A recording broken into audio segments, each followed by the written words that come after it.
একজন দরবেশ কয়েকটা তোতা পাখি পালতেন। তিনি সেই তোতা পাখিদেরকে একটা কথা শিখিয়েছিলেন, শিকারী আসবে, খাবার দিবে, জাল পাতবে, ফেসে যেও না। পাখিগুলো এই কথাটা ভালোই রপ্ত করেছিল। সেই দরবেশের অনেক ছাত্র ছিল।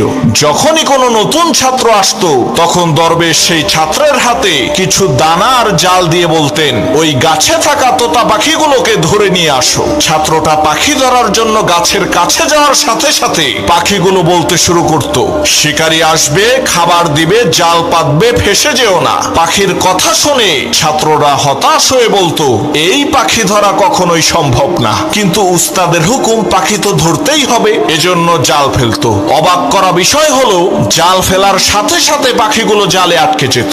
এর মানে হলো, পাখি জানে না খাবার মানে কি, জাল মানে কি, আর ফেসে যাওয়া মানে কি। ঠিক একইভাবে ওই তোতা পাখির মতো আমরা মন্ত্রমুগ্ধ হয়ে সুর করে কোরআন তেলাওয়াত করি, কিন্তু শয়তান জাল ফেলার সাথে সাথে আমরা শয়তানের জালে ফেসে যাই।